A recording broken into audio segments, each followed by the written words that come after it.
G'day and welcome to the Grow a Small Business Podcast. I'm your host, Troy Trewin. Each week, we speak with an owner who has grown a business with 5 to 30 team members to something bigger. Diving into their numbers and unearthing the pain they've experienced, we explore what they did to overcome each barrier and what they would do differently from day one. Let's get into it. Welcome everyone. Today I'm interviewing Bec Polmear from Warbs Harbour Distillery, based in beautiful Bicheno on the east coast of Tasmania in Australia, here where I live. Thanks for your time today, Bec. Great. Thanks for having me, Troy. It's been a while. I think I've chased you a couple of times to come on the cast. I think what you, Tim and Rob and the rest of the team have done there with your beautiful distillery is an amazing story. So I'm really looking forward to chatting about this today. Oh, thanks so much. Yeah, it's nice to chat with you. You've been part of our journey. So yeah, it's exciting to chat with you today. Yeah, I still have fond memories. I think it was early 2018. I took Rob and Tim on a massive distillery crawl around Australia. We went Sydney, we went Melbourne, and then all around Tasmania. I don't know, I can't remember how many we visited, probably 30 close to. That was a lot of fun, just so they could start to do the research on really the business model that you guys wanted to go with. So we saw from small to the very large, and branding, marketing, pricing, production, all that stuff. It was a lot of fun. We couldn't really call it work. Yeah, and obviously we gained a huge amount of knowledge and good times from that. I was a little bit disappointed I couldn't make it. I was holding the fort down with the kids at the time, but no, you've been a massive help and support to us over the years. So yeah, it's nice to be able to chat 7 years on. Yeah, it's amazing. And it was only 18 months ago now, April, a bit over 18 months, April 2023. I remember being at the opening launch party at the distillery. That was brilliant. Yeah, that's right. That was a pretty exciting day after all the years of hard work that goes into building a distillery. Yep. So that was about 5 years in. But yeah, it was great to have you and a lot of the industry at the launch. Yeah. Well, let's start with how we know each other. I had Tim, your husband, on the podcast really early on, episode 5, back in January 2020. And also Rob, one of Tim's younger brothers, was actually the first distiller I hired at Overeem when I was the CEO at Lark Distillery. So, and I met you through both Tim and Rob, I believe. Yeah, that's right. We go back a little way now.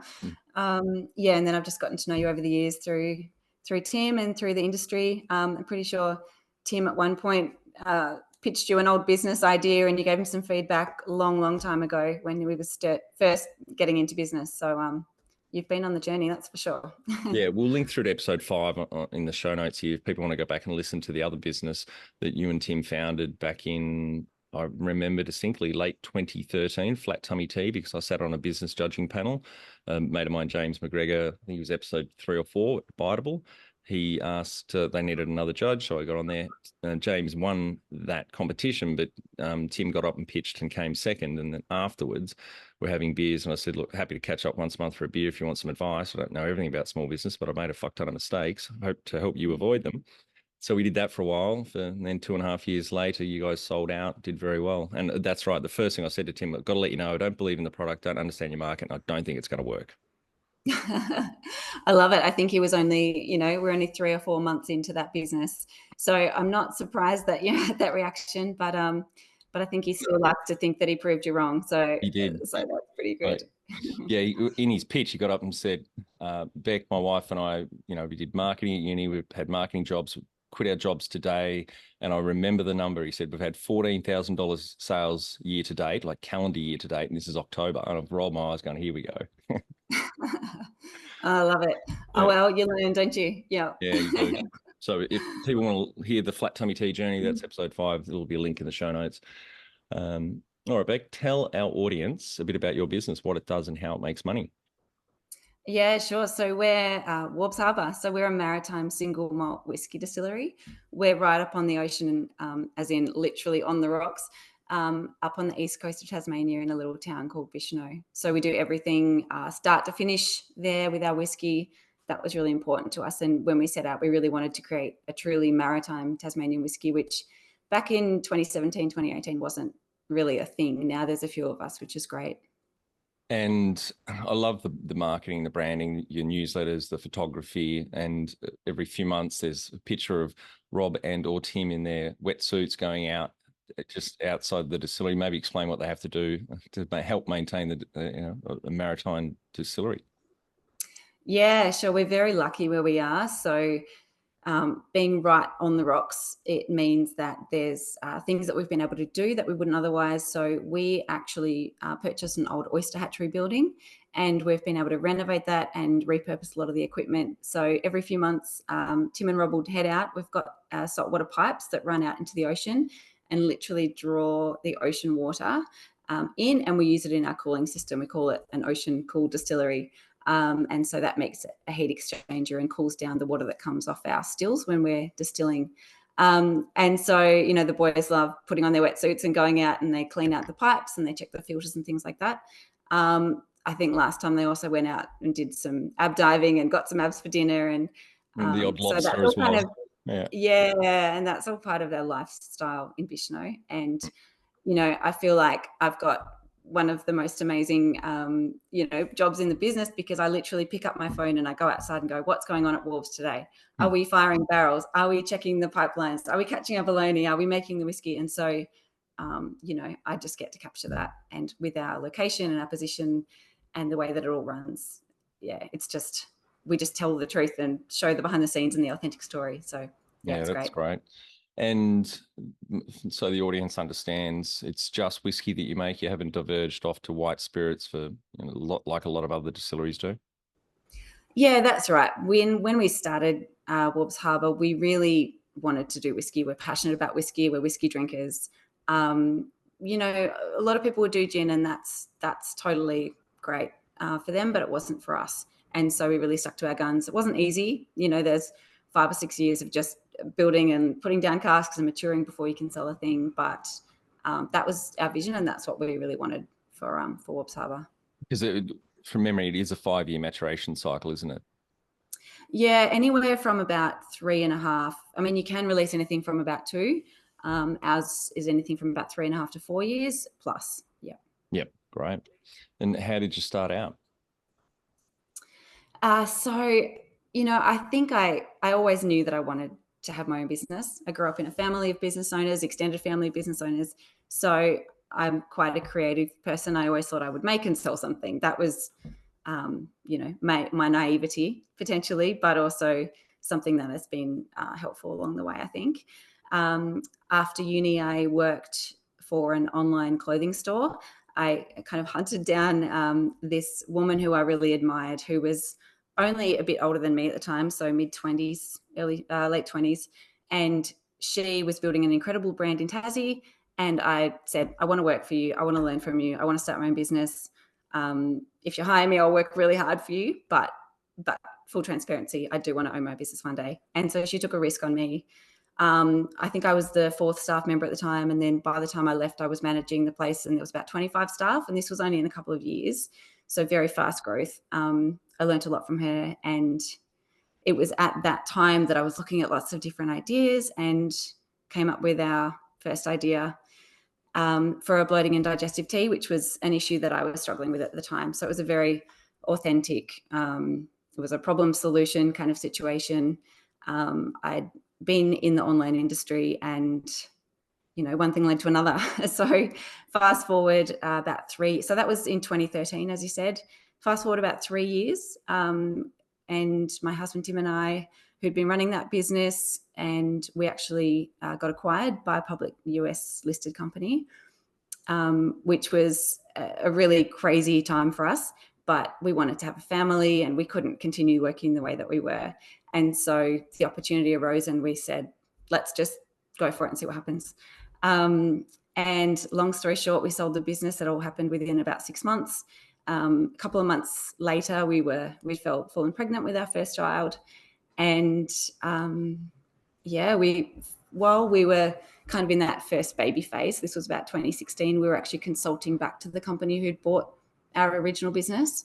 And that was a great thing to do. We were still part of, what was happening in the online world, and we were still kind of feeding our entrepreneurial and creative spirits. But it was more on our schedule, and we got to have that balance while we had a baby at home and things like that. But it wasn't long before we had the itch to do our own thing again. I mean, Troy, you know us, but we're always excited by something new and building something from nothing. And so we really wanted to do that for ourselves again. And it was, still to date, say very fortuitous timing. Tim's brother, Rob, who, as you said, had been distilling for Overeem Whisky and had an incredible amount of knowledge from working there. And he was working at Lark Distillery after that.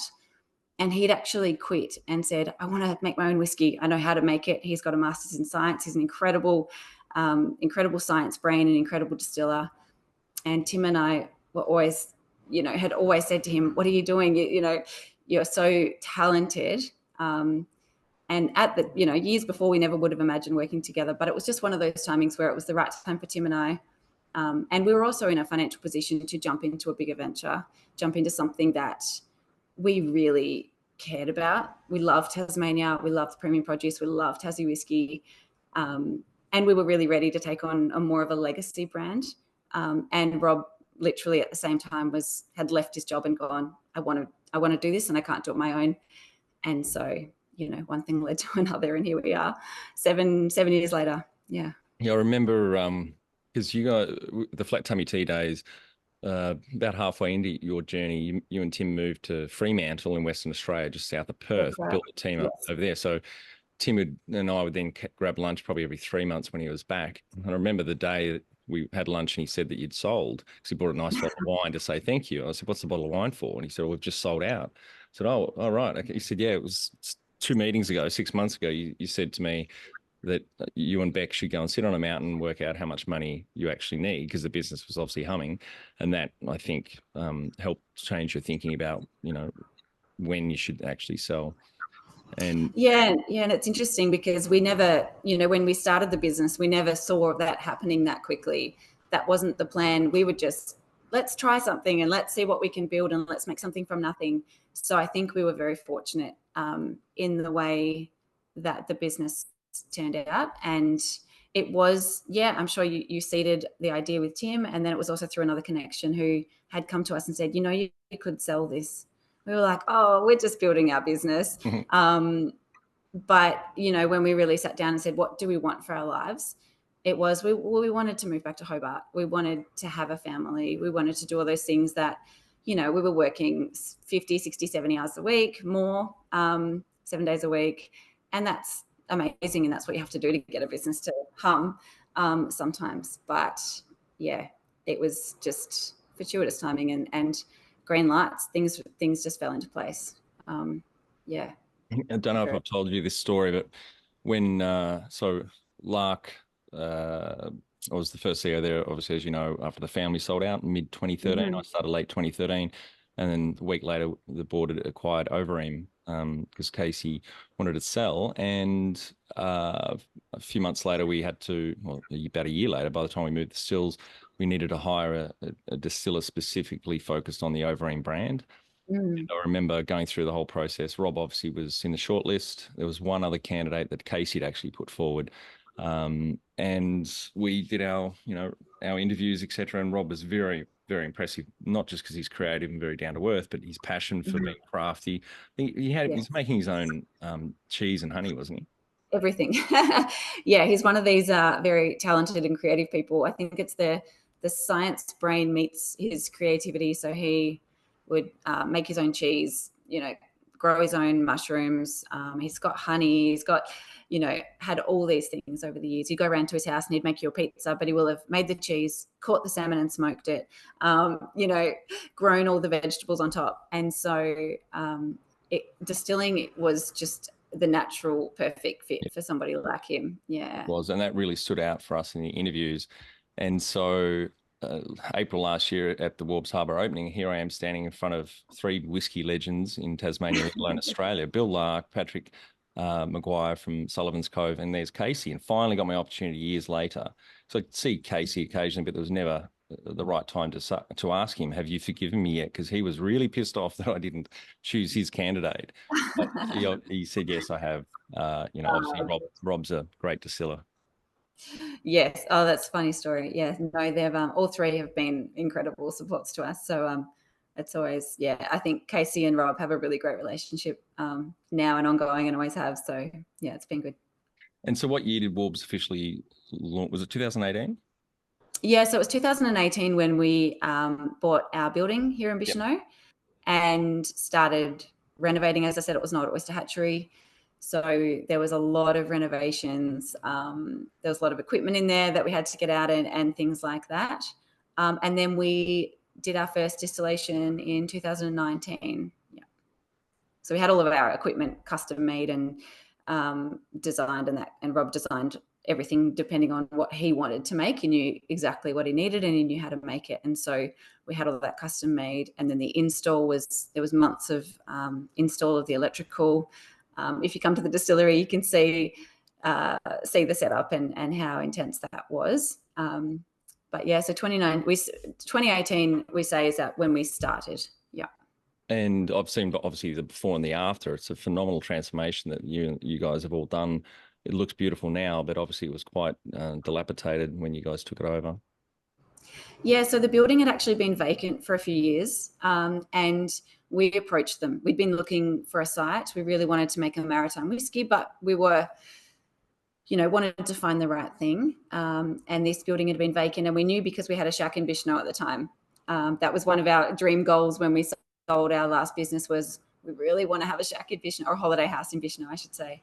And so that was the first thing that we did after we sold. And we'd spend a lot of time up the coast, and we knew of this building, and we'd always look at it and say, what are they doing with that building? So we approached them, and they'd basically picked up and moved their business down to Hobart, and the building was sitting there vacant. And, with the salt, it does get quite run down quite quickly.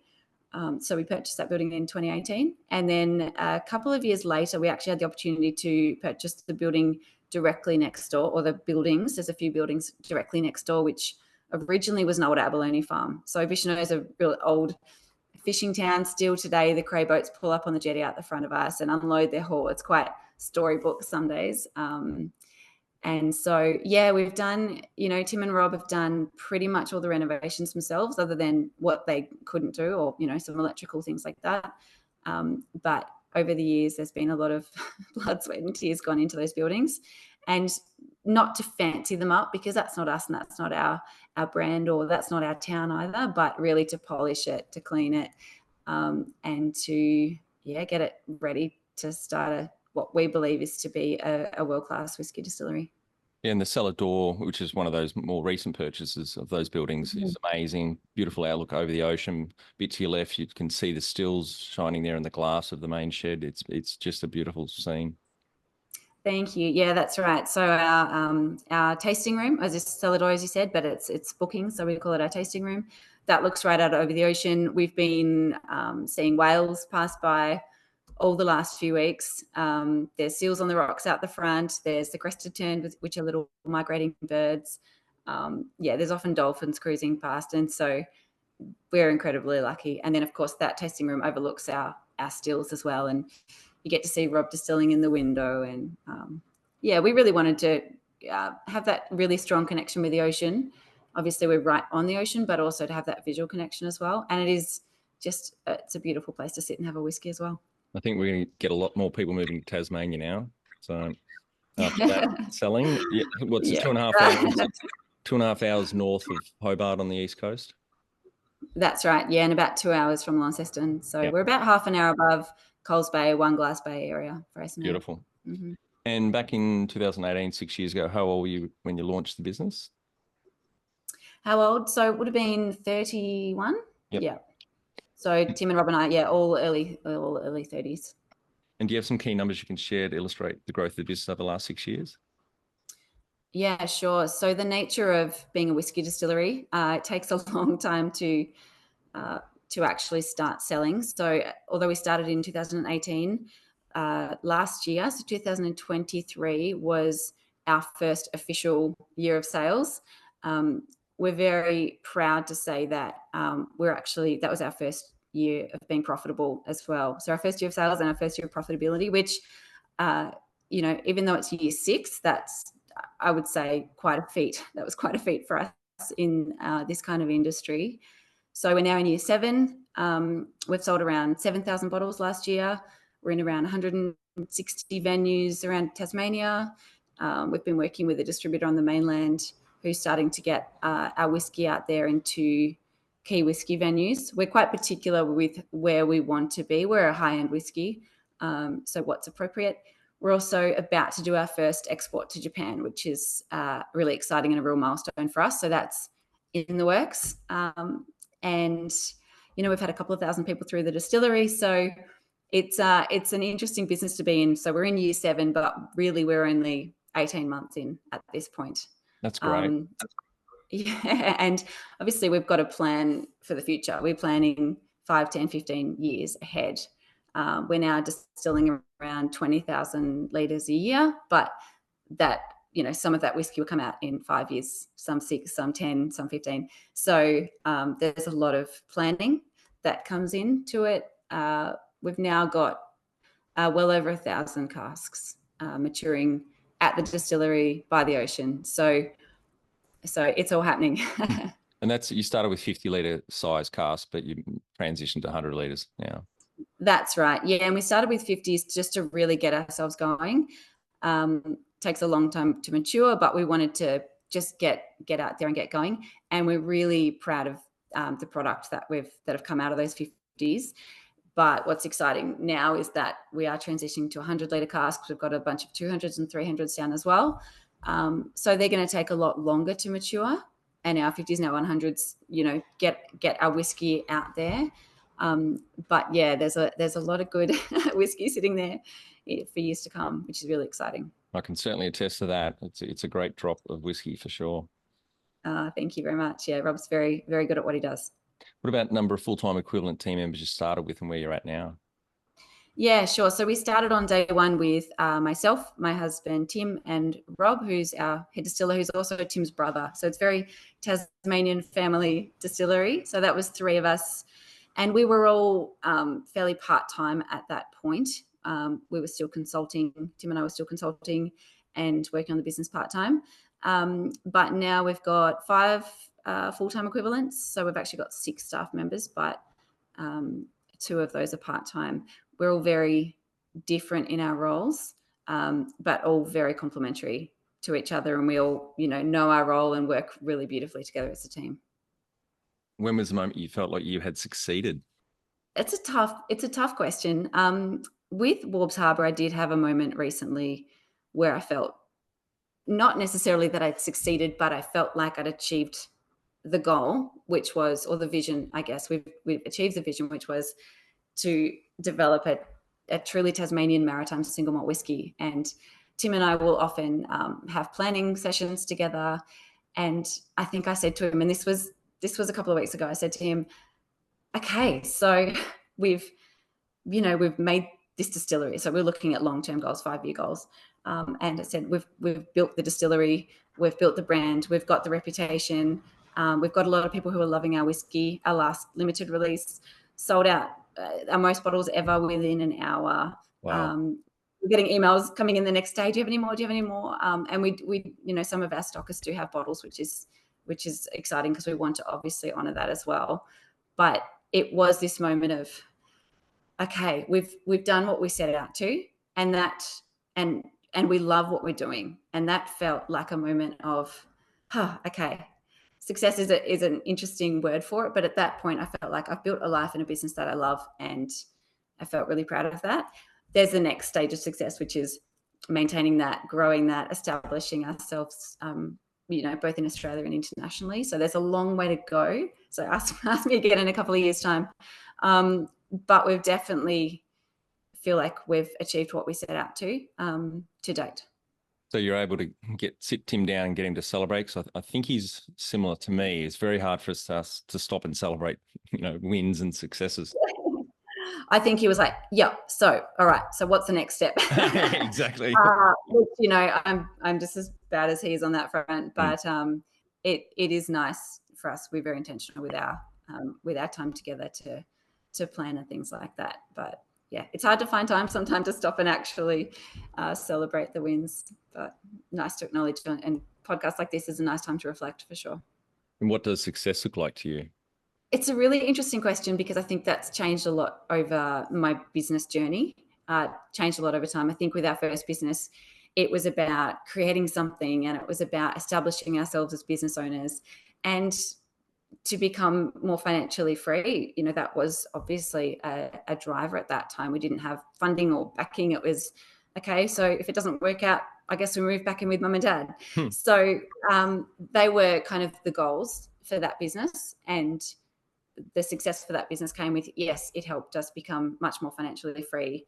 Yes, it helped us establish ourselves and learn about business and what it takes to run a business. So that was my early definition of success, I would say. For this business, though, it's much more about, it's about feeling fulfilled. It's about doing something that I love and wanting to show up every day and being proud of it. And so, I mean, we've got that now because we've got the freedom of choice because of our past success. But yeah, it's an interesting shift with this business. It's not about the dollars as much. I mean, it has to work. It's a business, but it's a lot about that feeling of, I love what I do and I feel really proud of what we've created. Yep. Great question for you on a few fronts. One, most distillery owners or founders can't spell the word marketing, and it's, you know, one of the most important value drivers. And secondly, both you, I really admired the work you and Tim did both at Flat Tummy Tea, but particularly at Warbs Harbour. I think obviously marketing's not just online marketing, but brand and general marketing is just a real strength for both of you. So what's the number one thing you'd recommend to marketing a fast-growing business? Yeah, thanks very much, Troy. I think for both, well, for all businesses that I've worked on in the past, that the number one thing for me is still social media, but that has come in very different forms over the businesses. I say businesses as our first business, but also we've consulted on multiple businesses in that in-between period. And I say social media, yeah, in two very different ways. The first way, it was all about reach, and it was about reviews, and it was about being everywhere. And that worked very well for past businesses. But for our business to date, you know, Waubs Harbour's not breaking any records. We've got 7,500 followers, I think, on our Instagram, but they are loyal and they're engaged and they're a community, and same with our email list. So for us, it's still social media because it allows me to pick up the phone, walk out of my office onto the deck, take a photo of a whale and put it up online and say, this is what's happening right now at Waubs Harbour. Or I go downstairs and I say, hey, Rob, have you got 5 minutes to talk about the new release? He goes, yeah. It's not scripted. I pick up my phone and I say, I'll ask you some questions if you like, but he goes, no, I'll just talk about it. And I was like, great. And so he just talks. 5 minutes later, I go up. Yeah, he loves it. And so for me, it's a way of showing. Social media is really the only way that I get to broadcast what's happening today and talk about the product, and then talk about the lifestyle, and then talk about, maybe Laurie would be outside coopering up our new barrels and there's fires going. And so for us, especially because we have such a beautiful site and like we do the whole process at Waubs Harbour, there's a lot to show. And that's, yeah, like I said, it's allowed for a really beautiful community who, you know, we have so many loyal followers who buy every single thing we release and are there at 7:00 when I release it, or 6:59 when I release it. So that's been really important to us. We've done very little paid advertising or paid marketing. It's all come through social media and our email list, which again is not breaking any records, but they're engaged and they're loyal and they are loving what we're putting out. So yeah. And funding the business, so you touched on mainly that was from selling the first business. You haven't had to take investors on in Warbs. That's right. Yeah, we're fully self-funded. We've definitely had offers for investment and things like that, but we really wanted to keep the growth slow and sustainable, and also keep it all in-house as long as we can. Not to say that we never ever will, but maybe that's our personalities. We like to play it fairly conservatively, but also we're very fortunate to be self-funded. Yeah. If you were to start up today with plenty of funding, would you go into your industry? Tricky question. I think if my business goals were the same, which is about doing something that I love and that I'm proud of and that's a legacy long-term brand, then yes, absolutely. I think if my business goals, it was my first time business and I didn't have much capital of my own, and it was all about making money or whatever, I think probably not. It's a very tough business model and it's a tough industry. But for us in our current life stage and position, absolutely. Yeah. Can you outline the most stressful point in your small business growth journey so our audience can learn from it? Sure. I don't think it's a point as such as, it's honestly all the decisions. It's the decision fatigue. So for me, early on, there was a million things to decide on. I'm lucky that I had two co-founders. But there's the product. What kind of product do you want? There's what type of casks? How many? What size? And the brand, the look and feel, the messaging, the packaging, the renovations. Little things. What light switch? There was a million decisions, and the little things become the big things, and they feel stressful. And I think we set out with a pretty clear vision of what we wanted to achieve, but even with a pretty clear vision, all those decisions were challenging. At one point we had a certain light in a room, and it seems micro, but it all adds up to tell the story.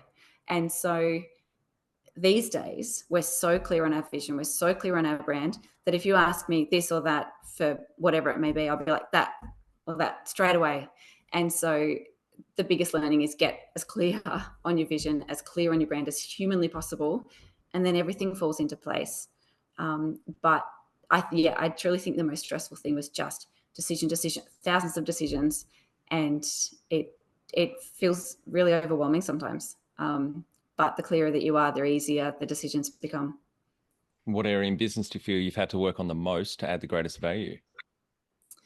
I guess this ties in, and that's brand positioning. So what do your customers think of when they think of Warbs? Why are we different? How do you want them to feel? And being really, really clear on that brand positioning and having to continuously refine that brand positioning. I think that's been something that's added to the strength of our brand now. It's why we say yes to opportunities and no to some opportunities, even when it's hard, even when it's a friend. We say no because we're very clear on our brand positioning. And I think that adds the greatest value to the business because it defines what kind of whiskey we make. It defines what kind of experience our guests have when they come to the distillery. It defines our packaging. It defines our communications. So, yeah, for me, that's definitely brand positioning. Was it a long and arduous process to land on the name? Interesting question. Our placeholder name was actually Polmear Distillery, which is our surname. It's a terrible name. Which never felt right, but it was like, yeah, but it wouldn't have, it never felt right in our guts. And it was just kind of like, oh, that'll be fine. And that was the placeholder for the first few years, until, no one publicly knew it. That was just our internal name while we were building the distillery. And it really did take us quite a while to land on Waubs Harbour. And without doing all of the other brand work, it's very hard to name something. So our name Waubs Harbour is actually the old town name of Bishno, and it honours a Tasmanian Aboriginal woman, actually, who's known around the town as the heroine of the sea. And so we really wanted to talk to the heritage of our town and that story of this woman named Warbba, who is very influential around here, and also the strength of that name of harbour. We wanted to be maritime, and it just all felt right, but without doing the work of what we wanted to achieve with our brand, that was tough. Yeah. It's an incredible story, what she did. It was an actual shipwreck, or was the boat had broken up? No, so she was Warbba was actually a sealer's slave, as such, and it was her.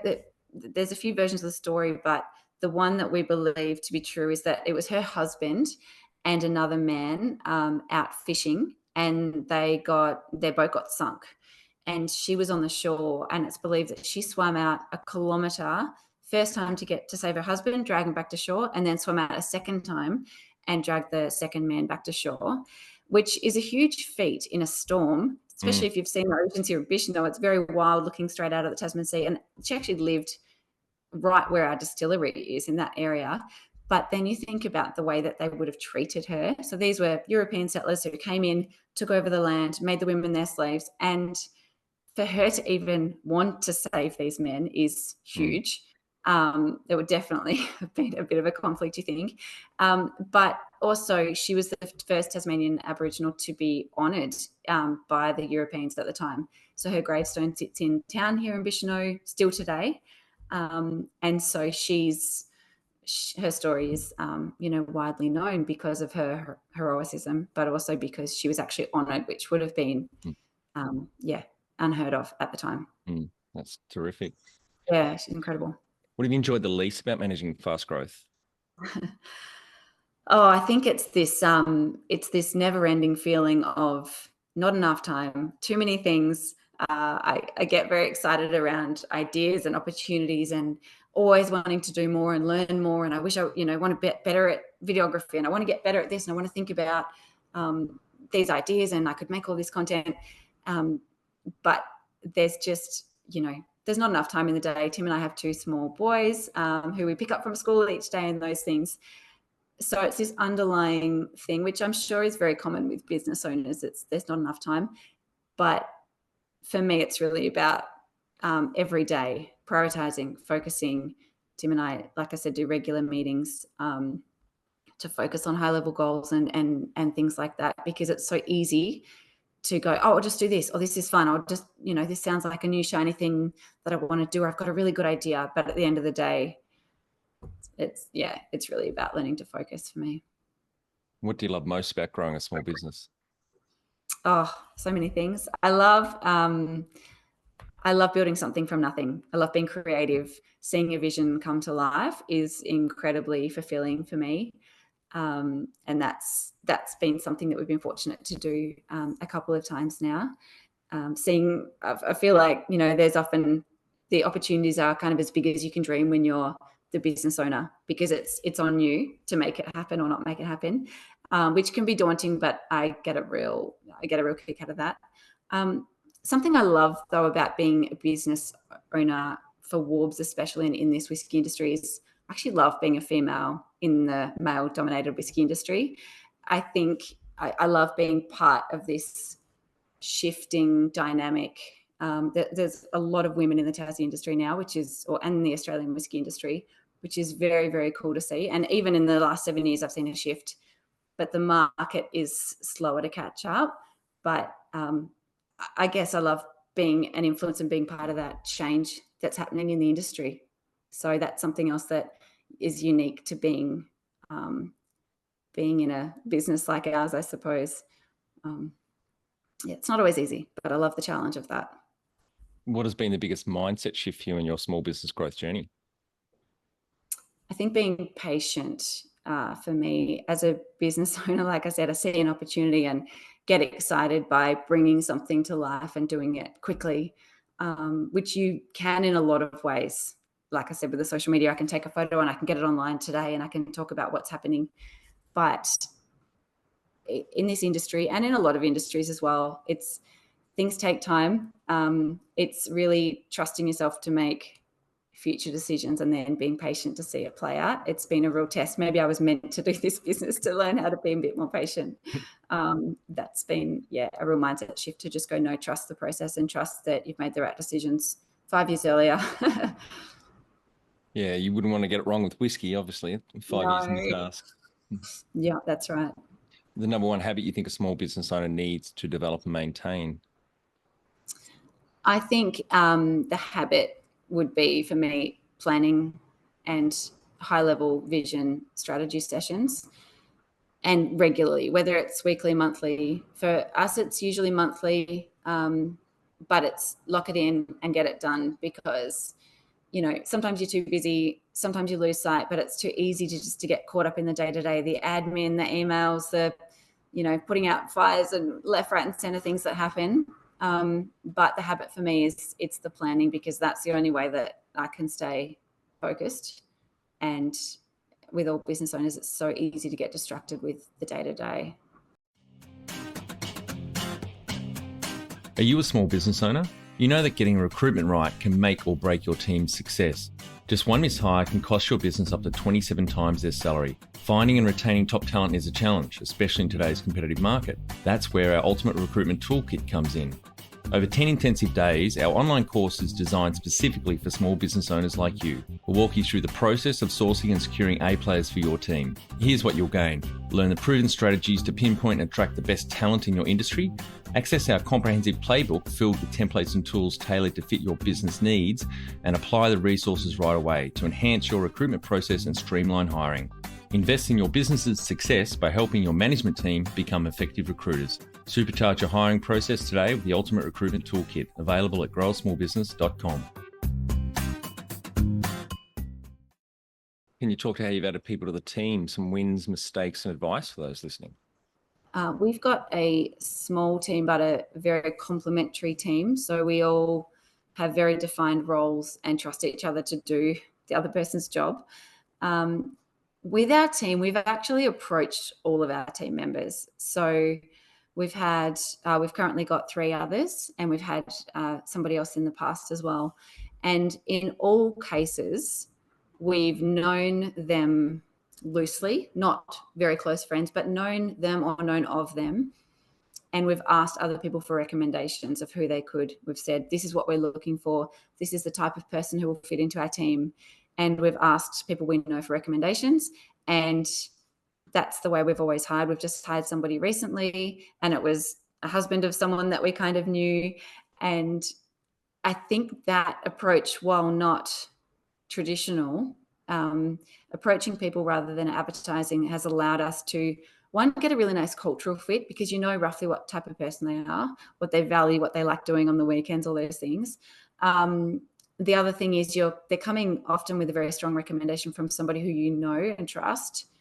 And so, but not too close knit that, it gets messy. So that's been our approach to date. And to date, it's been, or with Waubs Harbour anyway, and that's been great. Are they all based up there on the East Coast with you? Yes, although we're just about to start working with someone who will be based in Hobart.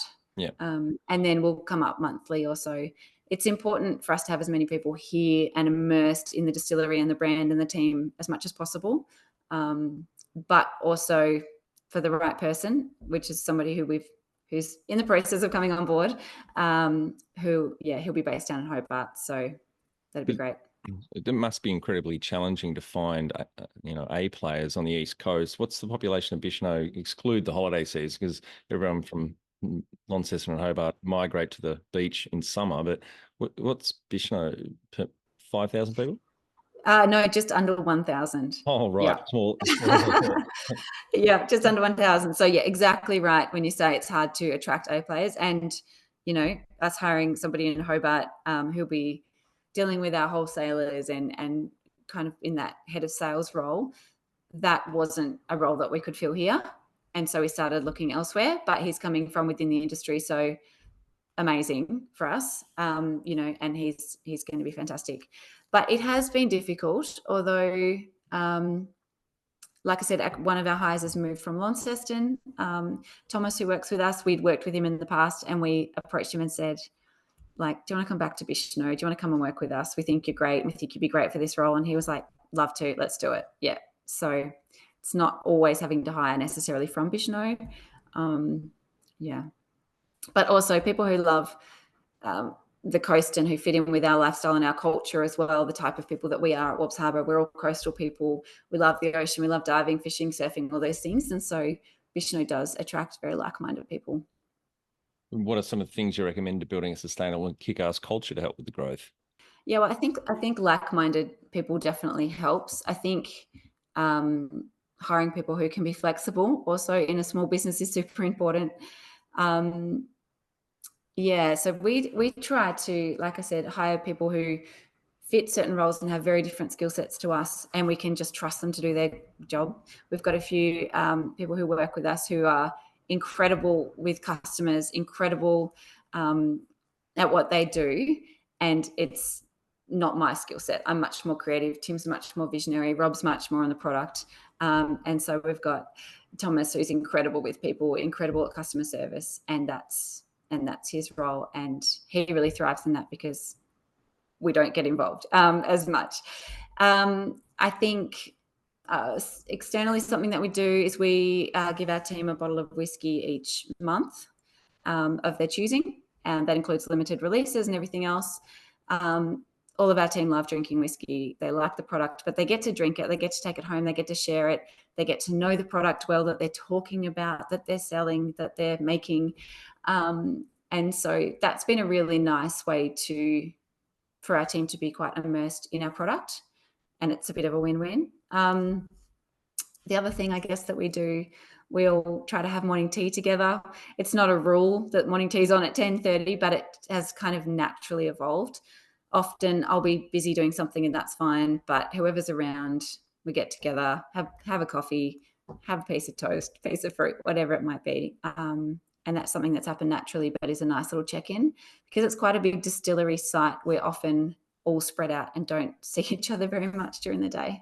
Yeah. But I mean, it's an involvement. We're working on making it great, but there's just a couple of things that have worked for us. Tell our audience how you've handled balance. Yeah, it's tricky, especially with 2 young kids and being married to one of the co-founders. So we've got, work and life is very intertwined. And in the early days of business, I wasn't very good at it. It was all work and no play. But having kids has actually forced much more of a balance in the best way, and I'm very thankful for it. So Tim and I share the load very evenly. We pick up the kids about 50-50 from school. Every morning we'll say to each other, okay, what have you got on today? Have you got any meetings, or have you got anything that's really pressing you on a deadline for this? That's cool. I'll get the kids. And so that's been probably the hardest work-life balance is with our family. But we also love being able to do that. We love being able to support each other and being flexible. If it's busy, we'll work together at night at home. We'll crack a bottle of red, and make it fun, put on some nice music and enjoy that time. When it's quieter, we might sneak in a long weekend. We go down to Hobart about once every month or so. Might take off some time during the school holidays. So it just depends on what's going on. But we do have a really nice work-life balance. We live 5 minutes from work, and it's about 2 minutes from the school. So yeah, being a Bishno has really enabled a beautiful lifestyle and a nice balance for us. How much professional development have you invested in yourself? So my main professional development is definitely podcasts. That's definitely my go-to. I'd listen to a couple of podcasts a week. I about 2 or 3 times a week, I'd go and get a coffee, and I'd take about an hour or 2 and go for a big walk along the coastal track here. And usually listening to something business related, not always, but that's my time to listen to. This podcast absolutely is on the list. Drinks Adventures is on the list in our industry, or a business style podcast, or I might search for a topic that I'm either struggling with or interested in or want to learn more about. But yeah, I'd say 2 or 3 hours a week. That's the way that I find efficient to learn. Get in a little walk and listen to a podcast at the same time, bit of multitasking. And I find that I'll stop and take notes along the way. That's my main thing at the moment. Have you had mentors or coaches along the way? So nothing structured as in ongoing and structured, but people like yourself, absolutely, in the early days was a huge mentor and influence on us. We've had some consultants on and off in the early days as well. But not a mentor who's coached us all the way through as such, no. You have a board of directors or advisors? No, we don't. No, it's just Tim and Rob and I making all the decisions.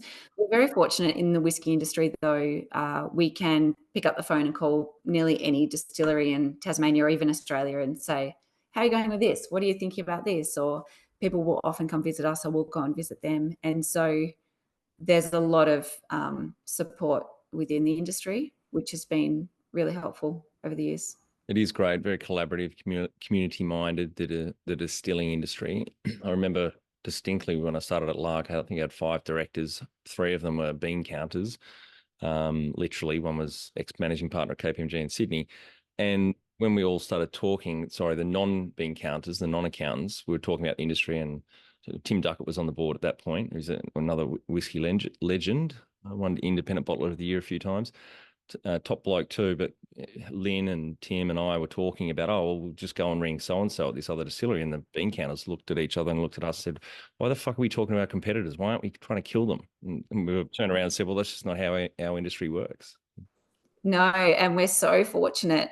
I really felt that even at Tas Whisky Week this year, and there's such a beautiful camaraderie. And I mean, you know, there's always going to be this competitiveness that's going to grow over the years as things become more challenging in the industry. But to date, we've felt, incredibly welcomed. And also lots of people have been coming up to us to ask us advice on different things that we've done now too. So it comes swings and roundabouts. Yeah, it's great. Now, Beck, you're one of the few we've had on that has actually exited a business. Have you got any advice for those considering exiting one day? Yeah, absolutely. It's been interesting setting up Warbs Harbour after going through that exiting process. And I guess there's a few intentional things that we did, and we touched on it earlier with the name, Polmear Distillery.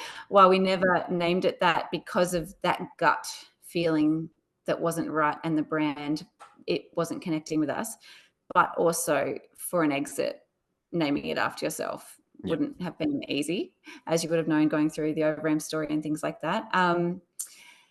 The other thing I think we've done because of a learning is we've set our distillery up, planned for growth, and even though we're not intending on growing as fast as we could. So we sometimes have the conversation, if we had all the money or all the investment, if someone came to us with $20 million today, what would we do? And not that, you know, we're looking to do that right now, but we've set up our equipment, for example, that if we decided to scale, we can. It would just be a matter of getting a few more fermenters, for example, but our stills could handle the production increase. Or our buildings, when we're designing our buildings and the layout, we've allowed for a big cellar door and a big event space down the track, even though we don't do those things today, and we might not, but we've allowed for, if, you know, one day someone else owns this business, it's set up to grow, or if we decide to go and get investment and really scale this up, we can.